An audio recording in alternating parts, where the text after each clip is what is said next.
Hey guys, this is Amber GM back with you for our August episode of Figuring It Out, featuring my very good friend Amber Long. So Amber, if you want to go ahead and give yourself a quick introduction, and then we'll get into it. So as Amber said, I'm Amber Long. Um, I currently work in city planning in the city of Rogers, Arkansas. Um, I met Amber in college at Ohio State. We used to volunteer together in a really awesome experience. And so right now, and as far as artistry and things are concerned, I currently intern as a digital magazine intern for the Smithsonian Center for Folklife and Cultural Heritage. So a lot of my areas of focus, I guess, I'm really interested in like fighting for things to be considered folklore. I definitely had to do that with my first story, which was on women in community in the carceral experience and artistic community in the carceral experience, and dance. And I'm just interested in the intersection of culture and people and art. So yeah, I don't know if that's a good explanation, but first love is poetry, but haven't written it in a while. So No, that is an excellent explanation. Okay, so I knew that you were doing the Smithsonian thing, because you just told me. But also you had mentioned that you started last year, right? mhm. Like right before you left for Arkansas. I started back in May. So I would say I didn't get cooking really until like June or so. Okay. 'Cause a lot of it's, like orientation and things like that, getting acclimated to the writing group. Hmm. Uh, but yeah, I would say I did my first interview. I did a couple interviews. And the one that kind of like went somewhere, that was at like the end of May. Um, Okay. so yeah, So it's been a actually, year. Yeah. yeah, okay, so I was gonna say it's actually like a while before you left for Arkansas, but Yeah. nice. Well, okay, so I didn't know that you were working specifically with folklore, and I would like to know what you mean by you fight to get things considered as folklore. Like what sorts of things do you see as folklore that you have to like that you get pushback on?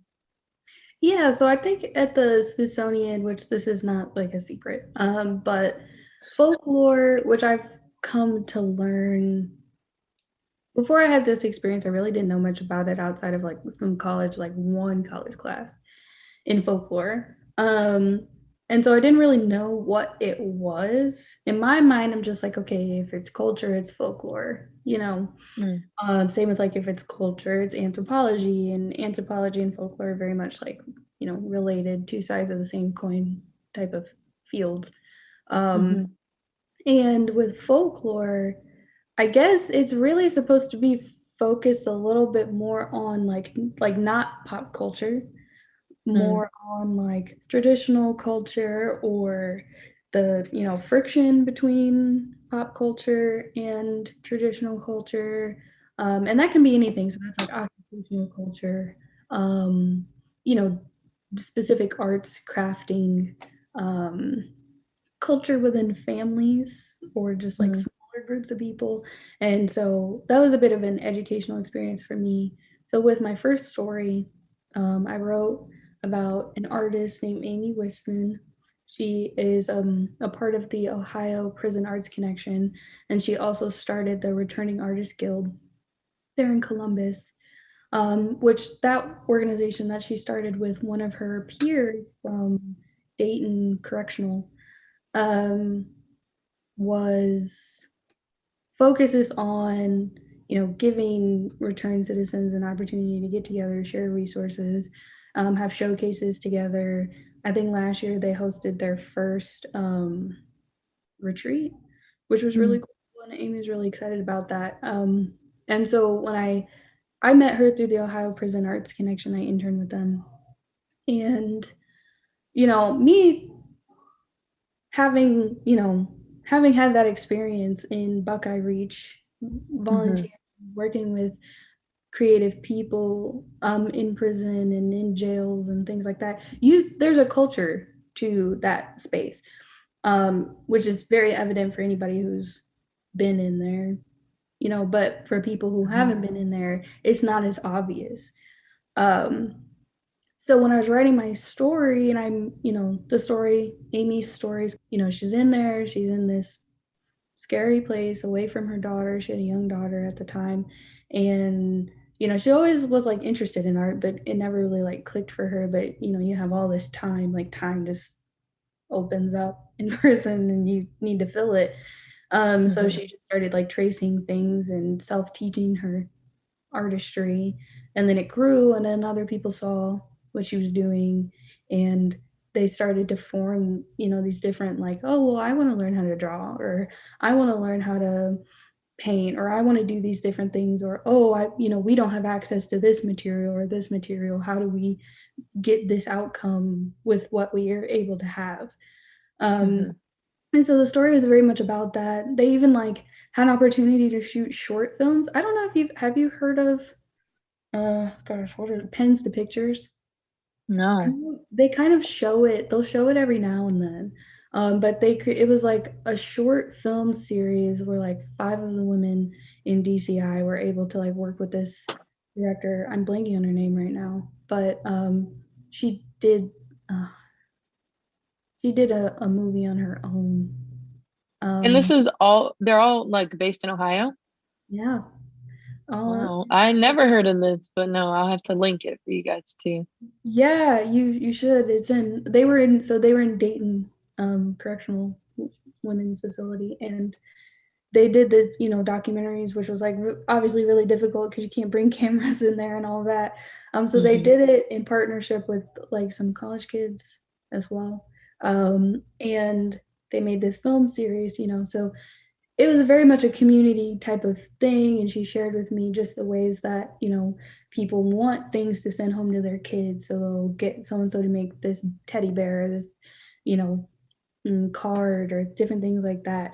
And to the curators, or some of the curators, it just seemed a little bit like incidental. It was like a one-off kind of thing, Hmm. or it was just like, okay, well, this is, I don't know. I think because she works in like pop.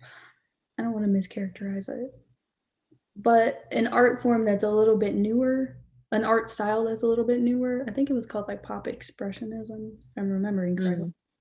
Hmm. And I think it was too new, and it seemed like she was like too special. Like this wasn't something, like she wasn't a part of a community.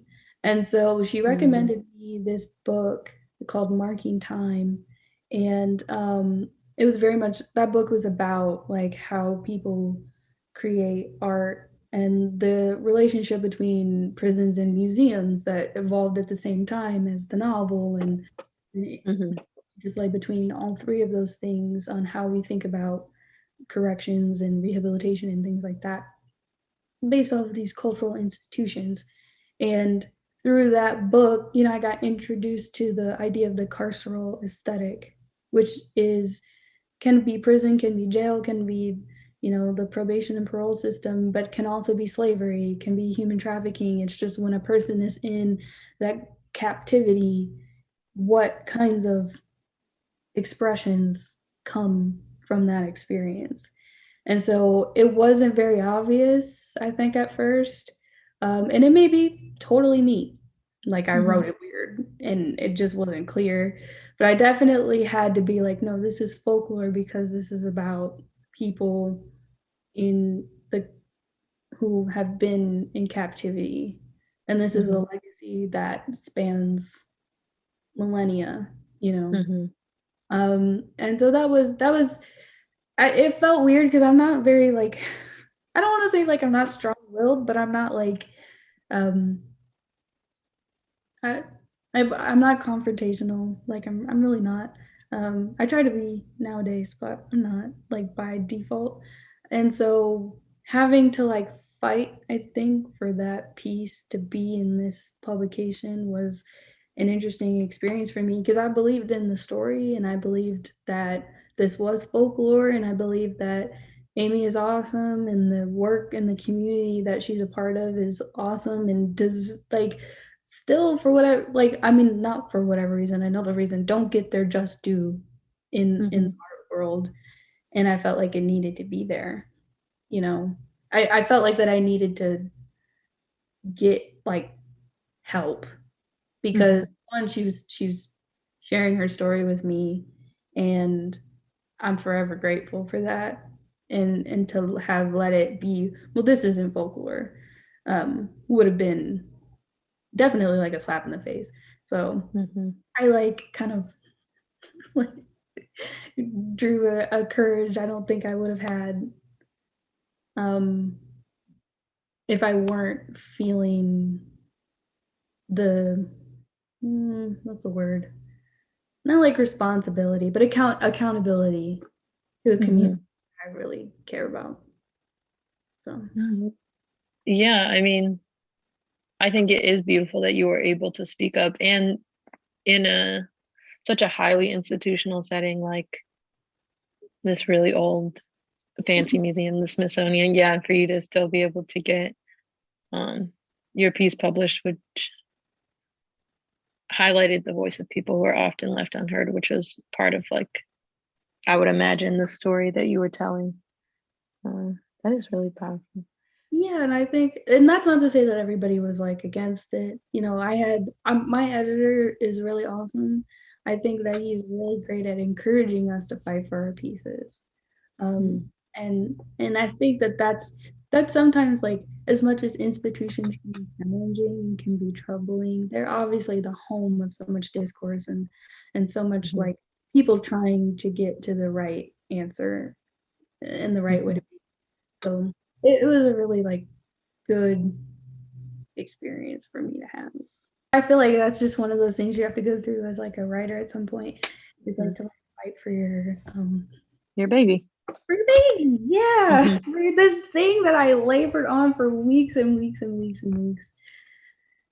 And then, like, literally, I mean, I can't say that it is what giving birth feels like because I've never done it, but I'll imagine that it's just like when you're like, I need a minute, nobody touch me, just Hmm. sew me up and let me lay here. Like, it's that kind of thing. Yes. Oh my goodness. I want to ask, okay, there are like ideas floating around. Um, and I will be honest with you, I'm kind of swept away by everything that you just told me. That sounds amazing, first of all, because I didn't know that most of those things existed. Like, I'll be honest, I haven't really been keeping up with too many organizations recently. Mm, Um, but I feel like I know at least a little bit about like some uh, carceral organizing here, and I had never heard of anything like um, pens to pictures or like what Amy was doing about the art retreat. Um, so it's really cool to hear that. But I'm thinking about lots of things. So I'm thinking about the way that you mentioned how you spoke with Amy about how hard it is to build community around those things. And then uh, mentioning too how working in an institution like the Smithsonian um, also opens you up to a different sort of community. And you didn't use this word exactly, but the idea that there's a place where you go and you're in communion with a lot of other artists, you work together on a single publication, and yet there's tension sometimes in that. And that tension obviously is welcome as the discourse where we all learn how to be better humans, hopefully, which is the function of art in a lot of ways, and especially folklore. Um, and so I just have like a lot of thoughts bouncing around right now. I want to hear if you have anything more to say about the role of community, and since you've been working on it recently, like looking at the cultures you view around you, whether they be occupational or whether they be um, like recreational cultures, things like that, um, and how that shapes your idea of folklore. and what like union and community is now for you, or what it's evolving into, if it's evolving. Yeah, I think working in folklore, in the same way that I would imagine this happens to people who work in anthropology, is that there's like the big story, right? There's like you unearthed this lost civilization, or Hmm. like you're documenting the dying practices of so and so people of the remote region of somewhere, Hmm. there's like these big ideas. And folklore has been challenging for me in a really like cool way, um, because it allows me to like not like think smaller in a bad way, but just think every day. Hmm. Um, and you know, not everything needs to be a headline, but Hmm. everything is important. Um, or like the top story, but everything is important. So like some of my most recent ideas, like I'm getting an opportunity to work with the African American Crafts Initiative, which is a part of the center and is pretty recent. And they're just trying to um, connect craft people in America, Black people, with one Hmm. another. Like that was the initial goal, is just to help build community for different crafts folks that are Black. And Has uh, that started yet? yeah, so I guess it started at some time last year, and their goal, I don't fully know if they've had their like summit or not, but the goal I think is to have multiple summits, like a annual one. I think Hmm. COVID kind of threw a wrench in that. Um, Hmm. but definitely like you and people, if you know other people as well, like float me contacts, I'll send them along. Hmm. Because I definitely like, as a part of being with this, I've been like trying to go out more in Arkansas and try to figure out like craftspeople. So one person that I found through the NWA Black, which is Northwest Arkansas, Black businesses like Instagram page, um, NWA, or Black owned NWA, I think that's what it's called. Hmm. And like there's people who are selling teas. There are people who like they wouldn't fit into this category because they're not the craft makers themselves, but they're selling, they're basically like traders, like in the trading sense of the word. Um Hmm. and like there's a woman who makes wigs who I'm gonna reach out to, because I'm like, well, that's a Hmm. little craft, but And that's that like is a craft. That's it an is essential craft. an essential craft, an everyday craft, a Hmm. culturally rich and very important craft. Hmm. So yeah, so like there's a person I saw yesterday at a farmer's market, and he was Black, so I'm assuming they make it, and it was for soap. So like I'm gonna reach out to him and like see if he wants to be connected with this. So that's been cool, because I guess I don't consider I'm not very handy. I got Hmm. My dexterity is like not there. So I don't know that I always think about craft. Think it's so cool. Like the most craft I've done is like a little bit of pottery and like a little bit of glass blowing, and like I tried to sew once. I'm Glass not. blowing is a very intense craft.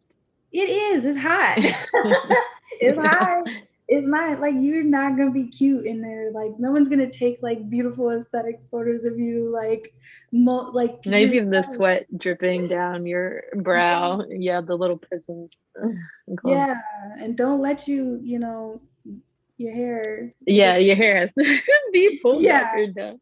your Yeah. makeup running, everything. It's not, but it's massively cool. Um, so sometimes I don't think about these things. So that's been really cool to like tune into like, you know, different kinds of crafts. I think like things I would never even think of to do, like to like make, imprints in like leather, or different kinds of like needlework and things.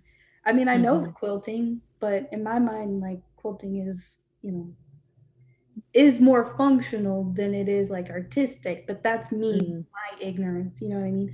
So that's been really cool to kind of get to know other forms of artistry, and to introduce some things that aren't, like I said, things that maybe people aren't thinking about, like making wigs, you know. I went through the list, there's no wig makers on there, but I bet you, you know, anywhere there's a you could black, find a ton of wig makers who there's will show out. show up and show out and have you Hmm. looking like, girls at a wig. No. Don't tell nobody. No. Yeah, like that's the beautiful part, and I think that that's like the cool part about working with the Smithsonian is that like I get to be black. I get to be black, Mm, and it's awesome. And and I think I wouldn't have expected that. I don't know why. Obviously, they have like a whole African American museum, but it's just cool to like be in diverse spaces where the people there, they like don't want you for the quota. They want you to be there for your life experience. mm, And that's folklore, your life experience in the communities that you're a part of and indebted to. I always feel like I always think about like Hanif. One time too, I talked to him like last year or something, and mhm, he was talking about how, you know, his he is very humble and stays like grounded because he knows that he is responsible and accountable to a community, and mm, that, you know, helps him function from like a healthy place in art, and, you know, a compassionate place. And I just think that's mhm. cool. Like, and I think that that's the thing I'm learning through folklore. And also, and I wanted to share this story with you, and Please. maybe relate, and maybe other people can relate, because I it was a huge like ego check for me, and I think it's good to like tell people about the times when you have your ego checked. But That's true. The times where you grow too. yeah, grew Hmm. tremendously because I was thinking about it for months afterwards. So I was gonna write this story. I wanted to really write this story on like Black veganism. And the moral of this story for me, I think, is, well, one of the morals is don't reinvent the wheel. And Hmm. so I wanted to write this story on Black veganism and soul food. And Hmm. can you have vegan soul food? Does that exist? What does that? Mm. Did you interview Willoughby's, the Carnell from Willoughby's? I tried to. It just Oh, never okay. panned out. I definitely interviewed another like restaurant in Columbus, and I wanted to like make it a whole like I wanted to be like Willoughby's and Lifestyle Cafe. That's who I interviewed, Hmm. and the um, Madison Nile vegan? Oh, no. Madison had connect me with Oh. someone who does like a farmers market Mm-hmm. in that area of Columbus. Like I can't in the oh gosh, what's that park called? It's like the one with the like trailer, not trailer, but Mm, I know that Wyland Park is near OSU's campus, if that's what you mean, but other than that, I don't it was like, oh, Maroon Box Park or Maroon Park. know. Oh, MAG, Maroon Arts Group. Yeah, yeah. Hmm. One of the people from there who like does the farmers market that has like the different craft elements, and I wanted to write a story and like make it a whole thing. So I was going to interview somebody who I had one of their cookbooks. Hmm. And so Smithsonian, you know, doing its thing, I got in contact with her, and and so I'm like going to interview her, and she's like a pretty big deal. Hmm. And so she's like, okay, well, can you send me the interview questions you're gonna think about asking me, and I can like go through them, and then we can have like a preliminary call. So I'm like, okay. So I'm like thinking of my questions, and my questions are like, you know, how do you, because she works in like helping people come to the vegan lifestyle to like improve their health, uh, Hmm. particularly Black women. Um, and I was like, okay, well, how do you deal with or respond to people when they say like, oh, veganism's for white people? Like that was one of my questions. Hmm. Um, even still like have them. Um, Different questions like that were a lot about how do you combat the negative like thoughts on veganism? How do how do you maneuver in a a quote unquote like white space or a space that's thought to be white, you Mm-hmm. know, things like that. And in talking to her, so she like we had the call. She couldn't see me.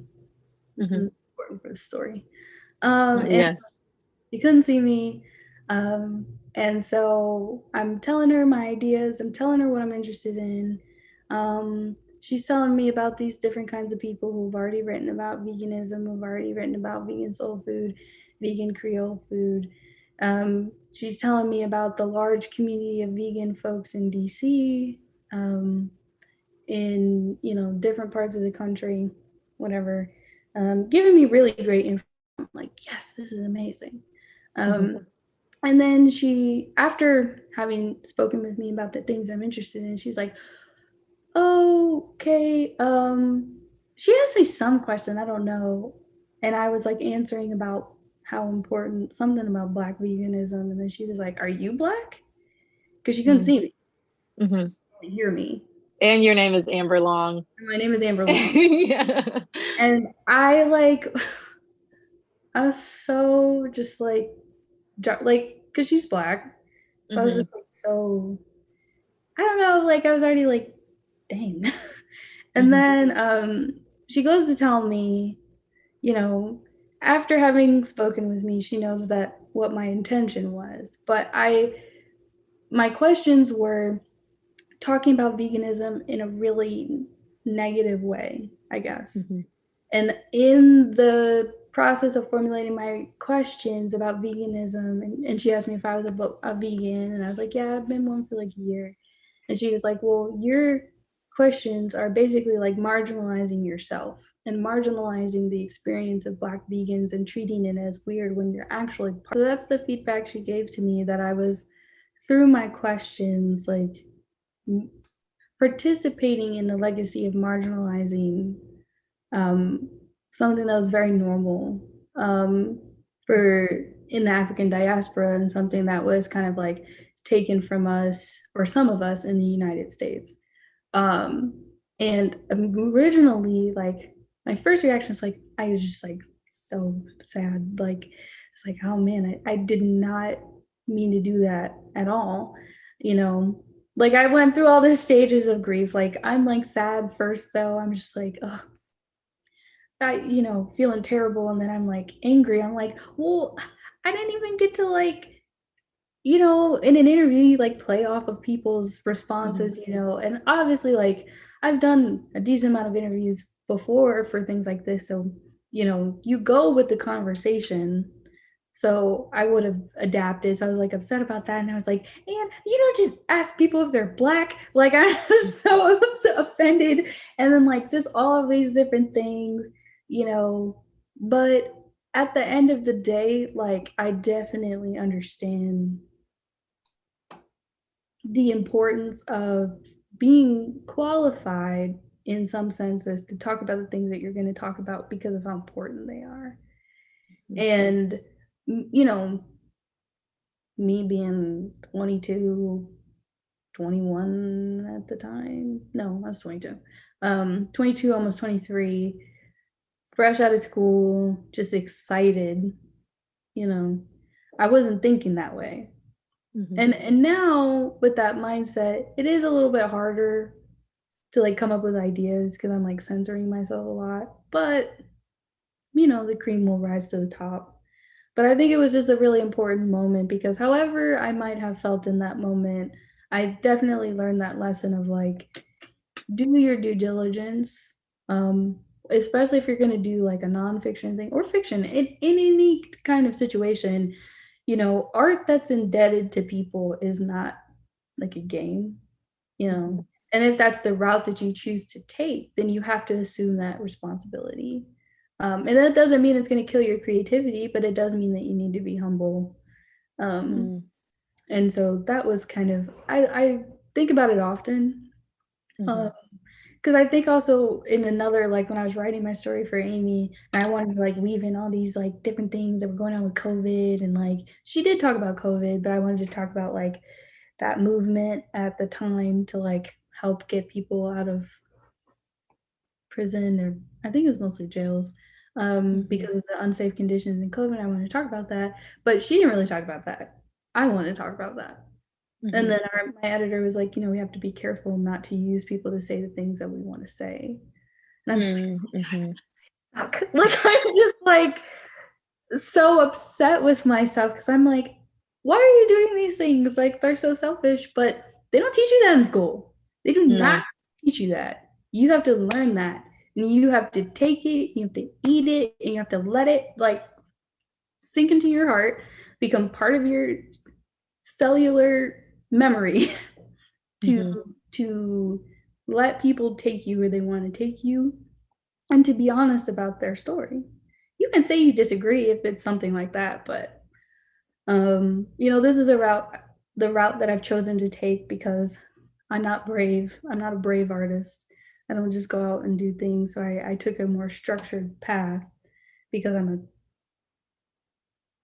just like that kind of person. And you know, I there are certain lessons that come with that as well that don't come in school, and it's a blessing to learn from people who've made the mistakes before, Hmm. which is kind of one of the things I worry about when this internship ends, is like being a part of a community of writers. Like, I don't know how to find that. Like I said, I'm not very brave. I learn that Well, more and more every day that I'm not very brave. So I don't know how that's going to impact my future as a artistic person, but hmm. we'll see. That's what I'm figuring out. Yes, figuring out. Well, I do want to say though, I don't know. I I'm also working on a thing because I think what you said about not using people to say what you want to say is a big thing that I think we see a lot, like in politics and even in like media, like fun media, not necessarily, even though everything is political, not overtly political media. Um, it does feel a lot of times like you're being told something instead of um, like the show that you're watching or the speech that you're hearing is a conduit for uh, to really hear people's lived experience. Um, and I think a thing that I'm trying to learn how to do, like personally, is to not speak my ideas through the things that I hear other people say. Mm. But in that, like, so I don't want to negate how you view yourself, but I think bravery can look a lot of different ways. And I think even like having the courage to come on my show, because I do know that you are a more reserved person. Um, and I think that you're very bubbly and you're very sweet always. You are, but from what I've known of you and our friendship, you are a little more reserved. And so for you to even come on this show and to be very honest and forthcoming about situations where you were told something you didn't like and you might have been in the wrong, and to admit, yeah, I shouldn't have done it this way. I think that is very brave.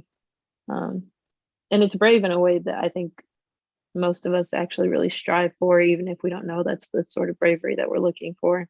Like bravery isn't just walking out on the street and hugging the first person you see, or just going out and telling all your business or saying something crazy or hopping on a camera. But bravery is like those things that you do in the day to day, like less like the big headline thing that you were talking about, and more on like the news that happens every day.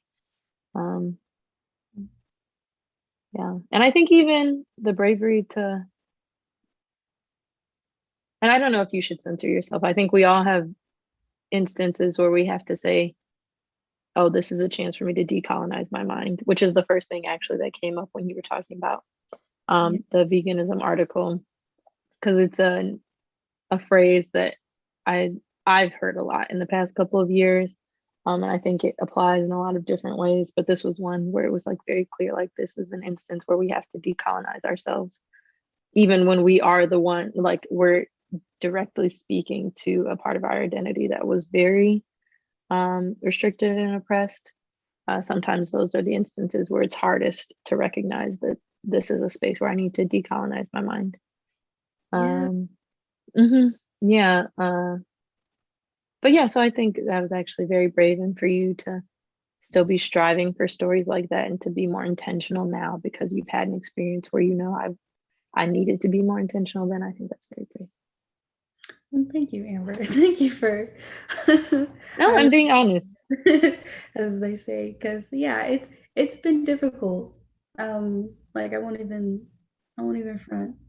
It's been difficult. I think also just because like on like the bravery piece of art too, right? Like I'm gonna speak about my sister for a little bit, but my sister and I are both like very artistically like inclined people. Mhm. My sister went to school for dance. Is Went a to makeup artist yeah, she like does a and little bit of stylist. everything. She's Uh-huh. yeah, the styling, like she was gonna be like a stylist or part of the styling team for an HBO show. She's helped style, her, assistant Mhm. artist and like just all these different things like digital, being in charge of a basically the social media for a fashion house, working fashion shows and things. And her bravery looks so like her bravery is just like I'm gonna go there and I'm gonna do it and I'm gonna, who like we'll see. I'll figure it out when I get there, kind of thing. Mhm. Um, and I think a lot of who I am is definitely a reaction to that kind of, Mhm. you know. So I think I am more reserved. Like I think my partner just said like 2 days ago, he's like, I understand you take so long to make decisions.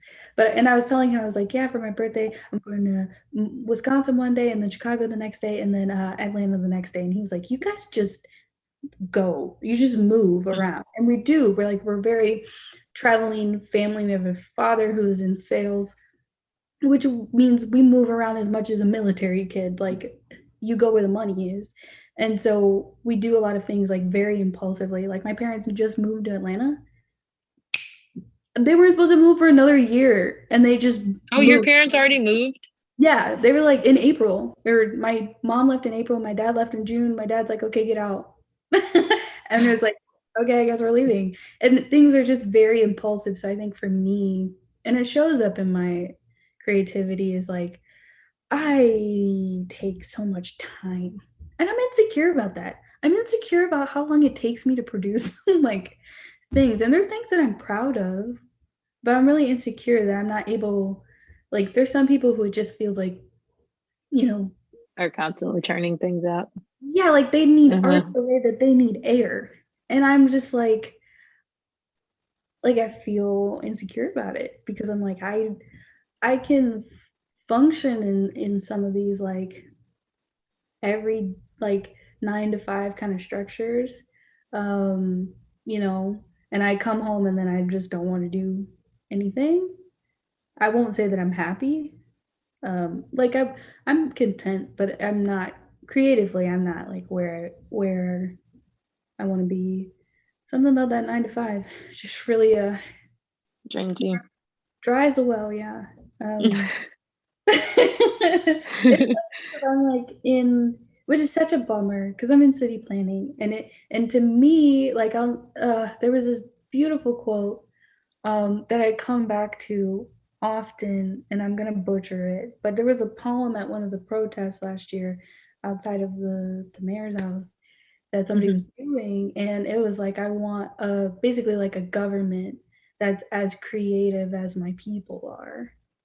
And I was I just like, love that, yeah. it was so, I was just like, and here I am in government, Mhm. not getting to be as creative as my people are. And so then, even just in my workplace, and then I come home and I'm just having done all Drained from it. the politicking and the social, the hoops and the coded language and the everything that comes with working in the government that I've found out through my work experience. And it's just like hard to come home and like tap into that piece of me, Mm, which is kind of, it sucks. Like it does stink. I'm very blessed to have gotten my job, but um, life's not all about making money. Hard mhm. lesson for me to learn, especially like coming from my family structure. Um, so it's been, and then also believing that art can make you money and art can take you places that you I'm would never. waiting on it. What'd you say? I said I'm waiting on it. It takes time and you've already done the hardest part, which is to start. Like you already have that like entrepreneurial spirit, you know, Well, that like I would trade my that's a thing to say. But do you like not, I don't know. I guess I see like a lot of that in my sister too. Is like she definitely has that entrepreneurial spirit, but it's like you're going and then the door closes and you're going and you're going and the door closes, and which is Yeah. tough, I'm sure, in its own way. Well, but I'll say that when you said you hate how long it takes you to produce things, I feel that very deeply. I am somebody who I feel like I get these bursts where I'm taken away and I just have to keep going and going and going. And then it stops in like 3 days. And so if it wasn't finished in 3 days, it probably won't be finished for a couple months. And like that's the way that it works. Yeah, Uh yeah, and it's a weird thing to think because money is not everything, but money is definitely something. it's definitely something. Yeah. Yeah, but hopefully that's not discouraging for the other artists listening. Hopefully it's just like it happens to the best of us because you are such a beautiful writer. And okay, so this show is not supposed to be about focusing on your work. It's supposed to be about focusing on you, the person behind your work. But I was going to ask, do you have anything that you haven't shared yet that you might feel comfortable reading or no? If not, it's fine. Sure. You know what? I have a poem that I wrote like a year ago, and Okay. I haven't done anything with it. I really want to. There was a time, there was a time where I wanted to go to Pittsburgh, and my dream after college was to go and interview my grandma, who Oh, was like the light of my life, the light of my family's life, and like collect her stories and just write them down. My grandma has a fascinating, just like life. Um, I believe you. and it's like if anybody out there in the world thinks that I'm interesting, like I'm like 10% of what this woman has to offer the world. Like she's just incredible. Just and not because she's done like 5 gajillion amazing things, just because she is, Mm-hmm. No, incredible. I believe you because you are her granddaughter, and I do think that you are wonderful. Thank you, Amber. I'm not gonna cry because I'm a crier and I'm not gonna cry. Oh no, because I can't hug you, so then I don't want to just watch you. I appreciate that so much, and I really value your opinion of me. Um, and so that didn't get to happen, and I thought I was gonna like get to write a poetry book. Didn't Mm. happen. But well, this is Maybe in the future. yeah, like that's my hope. I really I want to do that thing where you go write about your hometown Hmm. kind of thing. And now I'm looking at it, it's kind of long, but I Take your kind of time. okay. Should I read the whole thing? It's whatever your heart feels you moves you to do. Okay. So this is a poem called Ice Cream Paint Job after the song. Uh, so it has an epigraph and it says, "What a year 2009 was. I didn't even know the song," says no one from Wisconsin. The sun that bolts the cabbage lifts the skirt of the city today. A grayed man stands panoptic in a tower. His fingers pinch her hemline, Main Street flapping in the wind. It's too damn hot for this. but it's gauche to wear black. We are brown on cream, dessert, and the church boys want to ride with us. They launched their bomb pop sticks out the door, a display for the cicadas and fire ants. In the time it seems to take for a sailboat to saunter past a bridge, the boy on my right will turn my mouth into a sky. He'll make a rapper out of me. But for now, I want custard and sand with the shells baked in. I have these dreams of winning a ball title at the Brace Center, putting a tampon in right, saving the world. I shared a vision with my sister of a kid she let her lip gloss shine for, taking a bullet to the heart. Soothsayers in our sleep. God sends a lamb to lie on his headstone. We should have taken it as a sign to cross the bridge. Do not check the rear view. We are all just some hydrophilic hoes wanting to get mush in the caddy, but we do not smoke. Yes, we do fight. That nigger from homeroom, he is slumped on sight. We are pine wood washed ashore, stuck in a car I never liked. I ride, I ride, I ride, I ride, I ride, I ride away. And that's a poem I don't know what to do with. That's beautiful.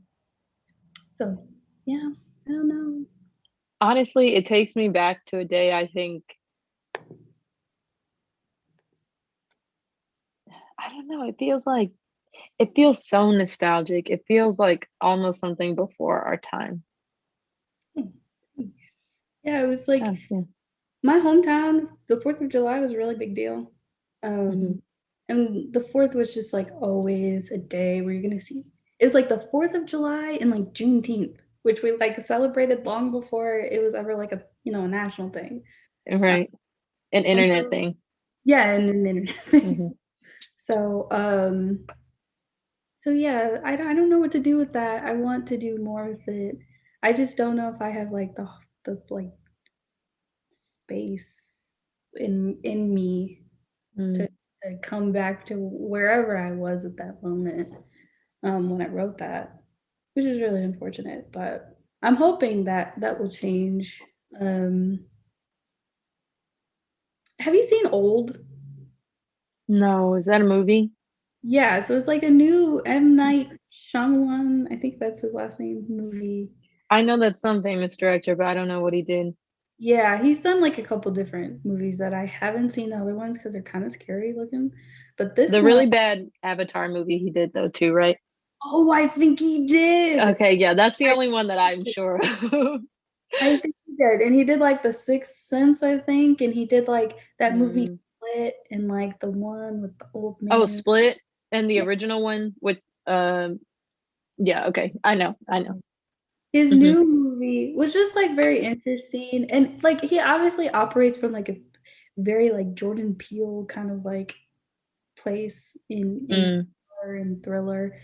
And it just like is crazy to me that like I look at them and I'm like I could do that You because I could care do about that. that kind of stuff and I like those kinds of stories. I just love movies also, but I like as a human, as a person, I'm really struggling with like what my responsibilities are to the world, uh, Well, which is like so it's that's a so huge topic.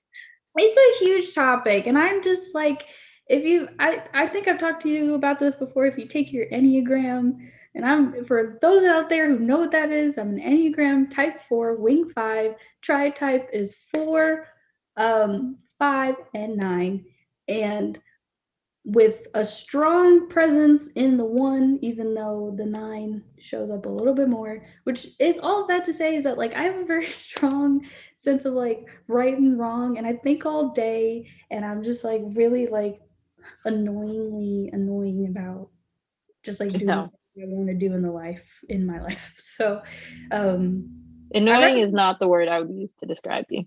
annoying. I appreciate that because in my mind that's how I feel. Um But I will say, I'm trying to, because I asked my sister, I was like, should I get a life coach? And she was like, no. And I was like, why? I was like, why? She's like, because you're 23. Like, shut up.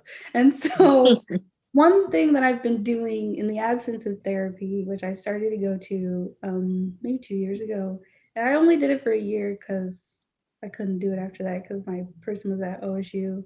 And she was awesome. Mm. She was a wonderful person. And she helped me actually get into this, and then I started thought it was stupid, so I didn't want to do it on my own. But I'm on like a 96-day streak of journaling, and I Oh, hate yes. that person that's on YouTube that's trying to get you to journal, but I feel like that the little parts of me that are still like happy. And I noticed in the process of journaling that I'm really drawn to Winnie the Pooh, and Mm. I'm really drawn to like yellow colors. And I never liked yellow before. You're Winnie wearing was yellow right now. You look lovely. right now. I It freaking complements your skin very well. thank you very much. You're welcome. I got this at Goodwill, and I love it so much. Um, Thrifting is for the kings and, well, the royalty of fashion. Thank you. I'm trying to do that thing. I'm trying to do that thing where I pop out because okay, Yes. And life's you too know what? You're doing it well. It looks so good. thank you. I love clothes. I love fashion, which I think was difficult for a long time because I like my gender situation was very confusing to me. I didn't know how I wanted to identify. I didn't know what clothes I felt comfortable in. I had that like sliding thing, you know what I'm talking about? Hmm. For a really long time. And I've gotten really good at like picking pieces that keep me from doing that. But for a long time, it would like really affect my self esteem, especially when I gained weight. Um, because then all of a sudden I had this like feminine body that I didn't know what to do with. It was Mm. like very uncomfortable for me. Um, but getting into fashion and like letting myself like do that thing has been really cool. And I love clothes. My sister's gonna start a blog, and hopefully she'll pick me to be on it because I love clothes. It's like that, and then like pole. We do pole dancing, and it's Ooh, just Amber, you're gonna have to show me some of your tricks. girl. I look. Do you ever see that gif of Tina twerking? Tina from Bob's Burgers. You know what I'm talking about? Oh, well, I don't know if you could call it twerking, but yes. Yeah, that, whatever that No, word. no, I don't think that's you. That's how I feel every single time, and I'm always laughing at myself. But it is so. It makes me But so it's good happy. you have fun. Yeah, it's so much fun because it's just like they're so strong. Like people who Hmm. do pole, listen, if anybody wants to It's watch, superhuman. yeah, super freaking human. If you want to talk crap about a pole person, I'll fight you because I very much believe. And it was like after that girl fell that I Oh, was girl. my heart like opened up to that. And like I was like, this is so important. My secret dream is to like, well, I don't want to tell you. I'll tell you Yeah. offline. Okay, I yeah. want to take my idea. No, But although that's if yeah. somebody comes up with this idea beforehand, it'd actually be a really good thing. Um, but I want to be a part of it because I think you're so special. So I No, tell keep it for yourself. If they come up with it on their own, then good for them. true, true. But yeah, I Hmm. think those are the things that are like bring me a lot of joy right now. Yeah. Okay, It's and just so weird that I'm just talking about myself so much, and I feel like I should be asking you like more things, and I'm not. no, you're not the interviewer here. You're the interviewee. Lean into the role. But we are actually reaching our time. So, is there any last word you would like to give our listeners before we head out? Um. Well, first, thank you again. Thank you for choosing me and for having me on here. And thank Um. you for coming.